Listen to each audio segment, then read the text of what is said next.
Movie के start में हमें काइल नाम का एक लड़का दिखाया जाता है जो कि एक न्यूज एंकर का बेटा होता है। अब क्योंकि वो एक अमीर आदमी का बेटा था और गुड लुकिंग भी था, तो इसीलिए वो काफी प्राउडी और काफी सेल्फिश इंसान था। काइल अपने स्कूल के इलेक्शन जीतकर कमेटी प्रेसिडेंट बन जाता है, जहाँ पर वो सभी स्टूडेंट्स को स्पीच दे रहा होता है और वो उन स्टूडेंट्स को बुले भी करता है जो ज्यादा खूबसूरत यानी गुड लुकिंग नहीं होते। उनमें एक लड़की भी शामिल थी जिसका नाम कैंड्रा होता है। कैंड्रा जो कि कोई आम लड़की नहीं बल्कि एक विच होती है, वो जो फॉरेस्ट को छोड़कर यहाँ आई थी नॉर्मल बच्चों की तरह स्टडी करने के लिए। लेकिन ये बात काइल नहीं जानता था कि वो एक विच है। स्पीच देने के बाद जब काइल बाहर आता है तो वो देखता है कि कैंड्रा ने उसके पोस्टर्स खराब कर दिए हैं। और जब काइल कैंड्रा से इस बारे में पूछता है तो वो काइल को एक लड़की लिंडा से इंट्रोड्यूस करवाती है। लिंडा जो कि काइल की क्लासमेट थी, लेकिन साथ साथ वो उसे पसंद भी करती थी। लेकिन काइल 3 सालों में फर्स्ट टाइम उससे बात करता है। फिर नेक्स्ट डे काइल कैंड्रा से काफी माफी मांगता है उसे बुली करने पर। साथ साथ वो उसे पार्टी के लिए इनवाइट भी करता है और तब कैंड्रा काइल को सेकंड चांस देते हुए पार्टी में चली जाती है। लेकिन काइल सुधरा नहीं था, बल्कि ये भी उसकी एक ट्रिक थी कैंड्रा को सबके सामने शर्मिंदा करने की। काइल पार्टी में सबके सामने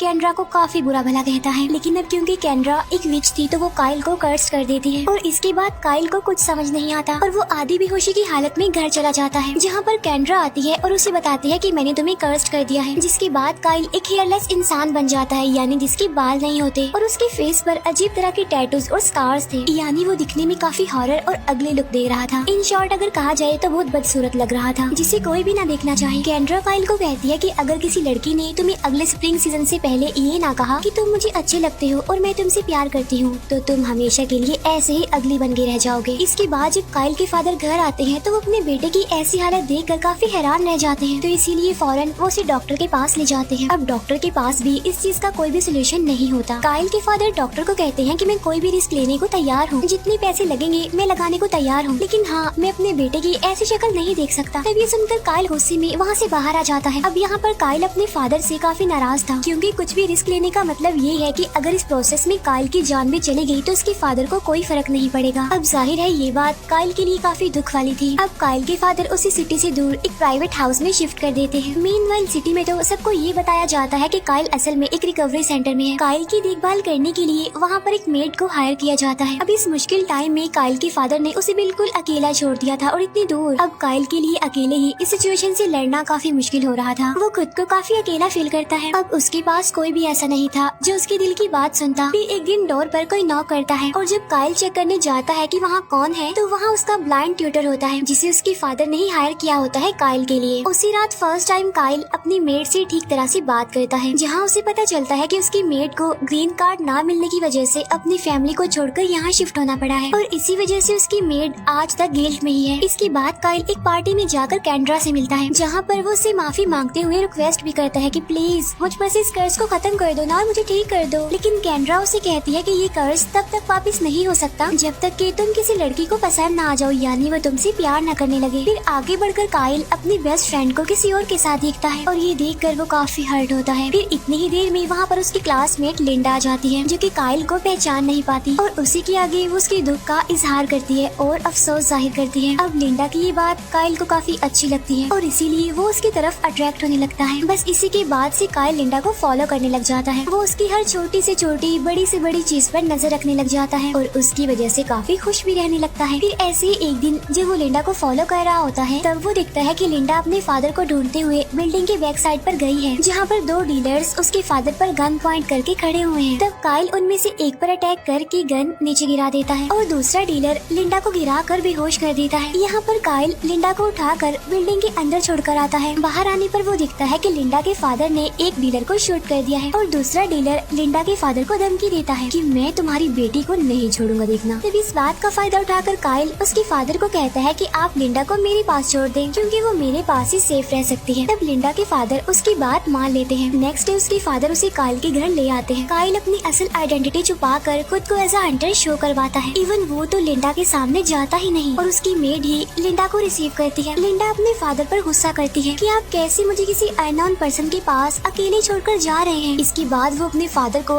गुड बाय बोले बगैर ही उन्हें वहाँ से जाने के लिए कहती है। फिर लिंडा काइल को आवाज लगाकर कहती है कि अगर तुमने मेरे करीब आने की जरा सी भी कोशिश की तो मैं तुम्हारा बहुत बुरा हाल करूंगी, देखना। अब यहाँ पर डेफिनेटली वो उससे नफरत करती है। इसके बाद लिंडा खुद को एक रूम में बंद कर लेती है और काइल उसे इम्प्रेस करने में लग जाता है। वो उसके रूम के बाहर एक्सपेंसिव गिफ्ट्स रखने लग जाता है, लेकिन इसका लिंडा पर कोई कोई असर नहीं होता, मीन्स वो इम्प्रेस नहीं होती। तब ये देखकर काइल की मेड उससे कहती है कि तुम्हें लिंडा को अंडरस्टैंड करने की जरूरत है, क्योंकि वो बाकी लड़कियों जैसी बिल्कुल भी नहीं है। तब काइल अपनी मेड की बात मानते हुए लिंडा को जेलिस का एक कार्टन गिफ्ट करता है। साथ साथ वो लिंडा को उसकी फादर की तरफ से पॉजिटिव रहने के लिए कहता है। वो उसे समझाने की भी कोशिश करता है कि ये सब कुछ तुम्हारे फादर ने तुम्हारी बेहतरी के लिए ही किया है, तुम्हारी सेफ्टी के लिए। तभी सुनने के बाद लिंडा थोड़ा काम डाउन हो जाती है, यानी रिलैक्स हो जाती है। साथ साथ वो जेलिस को भी एज अ गिफ्ट एक्सेप्ट कर लेती है। इसके बाद काइल लिंडा के लिए लव लेटर्स लिखना स्टार्ट कर देता है, लेकिन वो इस डर से उसे वो लेटर्स नहीं देता कि कहीं वो रिजेक्ट ना कर दे। इसके बाद काइल लिंडा को और ज्यादा इम्प्रेस करने के लिए खुद ही छत पर ग्रीन हाउस बनाने लग जाता है। अब क्योंकि काइल हमेशा से ही खुद को लिंडा से छुपाता है, तो लिंडा को ये बात अच्छी नहीं लगती, उसे इरिटेशन होने लगती है। तब कोई भी रास्ता नजर न आने पर काइल खुद को उसके सामने रिवील कर देता है। लेकिन काइल के लिए शॉकिंग बात ये थी कि लिंडा को उसका फेस बिल्कुल भी अगली नहीं लगता, बल्कि वो कहती है कि मैंने इससे भी कई ज्यादा वियर्ड फेसेस देख रखे हैं और तुम्हारी लुक्स में कोई खराबी नहीं है। तब ये सुनकर काइल के दिल में लिंडा की फीलिंग्स और ज्यादा बढ़ जाती हैं और फाइनली काइल ग्रीन हाउस भी कंप्लीट कर लेता है। और उसके लिए खुशी की बात ये होती है कि लिंडा को ग्रीन हाउस बहुत पसंद आता है। लेकिन मुसीबत की बात तो ये थी कि स्प्रिंग सीजन आने वाला था, लेकिन लिंडा अभी तक उसके लिए वो फीलिंग्स नहीं रखती जो काइल को उस कर्ज से आजाद करवा देगा। तब इस बात से परेशान होकर काइल लिंडा के पास जाता है और वो लिंडा से रिक्वेस्ट करता है कि बेशक तुम कर्ज खत्म मत करो, लेकिन प्लीज मुझे कुछ टाइम और दे दो। लेकिन कैंड्रा इस बात से भी इनकार कर देती है और वो उसके सामने एक ऑफर रखती है कि अगर लिंडा को तुम अच्छे लगने लगे, यानी उसे तुमसे प्यार हो गया, तो तुम्हें ठीक करने के साथ साथ मैं तुम्हारे ट्यूटर की आइज भी वापस दे दूंगी और तो और तुम्हारी मेड को भी ग्रीन कार्ड दिलवा दूंगी। इसके बाद लिंडा काइल को हंटर समझकर बताती है कि मुझे काइल बहुत पसंद था। तब काइल भी हंटर बनकर उसे इस बात के लिए कन्विंस करता है कि वो भी तुम्हें बहुत पसंद करता है, जिस पर लिंडा कहती है कि ये बात झूठ है और मैं इसे सीरियस नहीं लेती। इसके बाद काइल और लिंडा एक ट्रिप पर जाते हैं, जहाँ पर काइल लिंडा के सामने अपनी फीलिंग्स का इजहार करता है, लेकिन लिंडा उसे ये कह देती है कि मैं तुम्हें सिर्फ अपना अच्छा फ्रेंड समझती हूँ, इससे ज्यादा कुछ नहीं। तभी लिंडा को कॉल आती है और उसे बताया जाता है कि उसके फादर हॉस्पिटल में है और जिस डीलर ने उसके फादर को धमकी दी थी वो भी जेल जा चुका है। इसके बाद लिंडा अपने फादर के पास जाने के लिए निकल जाती है और वो काइल के दिए हुए लेटर्स पढ़ने लगती है। इसके बाद वो काइल को कॉल करती है, लेकिन काइल का तो दिल टूट चुका था, वो काफी हर्ट था, इसीलिए वो उससे बात नहीं करता। फिर काइल उस मेड और ट्यूटर के फोर्स करने पर लिंडा से स्कूल में मिलने जाता है। वहाँ जाकर काइल लिंडा को शादी के लिए प्रपोज कर देता है। इसके बाद लिंडा उसे कहती है कि तुम भी मुझे पसंद हो, लेकिन इसके बावजूद भी काइल की बॉडी में कोई चेंज नहीं होता। इसके बाद लिंडा वहाँ से जाने लगती है, जिससे काइल डिसअपॉइंट हो जाता है और अपसेट भी। लेकिन तभी लिंडा टर्न करती है और वो काइल को वो बात कह ही देती है जो काइल उसके मुंह से सुनना चाह रहा था, यानी कि तुम मुझे बहुत अच्छे भी लगते हो और मैं तुमसे बहुत प्यार करती हूँ। तब काइल खुश होते हुए स्कूल से बाहर आता है और मिरर में देखने लगता है, जो कि वापस से अपनी असली हालत में आ गया था। फाइनली इतनी एफर्ट के बाद कर्ज खत्म हो गया था, जिस पर काइल बहुत खुश होता है और वो आगे बढ़ ही रहा होता है कि वहाँ पर लिंडा आ जाती है, जो काइल को इग्नोर करके हंटर को ढूंढने लग जाती है। तब काइल उसे समझाने की काफी कोशिश करता है कि मैं ही वो हंटर हूँ और कर्ज की वजह से मैं वैसा बन गया था और तुम्हारे प्यार ने मुझे फिर से पहले जैसा ही बना दिया, यानी लिंडा की वजह से ही उसका कर्ज खत्म हुआ है। लेकिन वो उसकी बातों को इग्नोर करके हंटर को कॉल करने लगती है, जिस पर रिंग काइल के फोन पर हो जाती है और यहाँ पर लिंडा को काइल की बातों पर यकीन आ जाता है। फिर हम देखते हैं कि काइल का ब्लाइंड ट्यूटर भी अब बिल्कुल ठीक हो गया है, यानी उसकी आंखें वापस आ गई हैं। साथ साथ उस मेड को ग्रीन कार्ड भी मिल गया था, यानी यहाँ पर कैंड्रा ने अपना प्रॉमिस पूरा कर दिया। काइल को उसकी लुक देने के साथ साथ ट्यूटर और मेड को भी सब कुछ दे दिया। इसके बाद हम कैंड्रा को देखते हैं, जो कि अब काइल के फादर को सबक सिखाने के लिए उसके पास जाती है। यहीं पर ये मूवी दी एंड हो जाती है। Thank you for watching.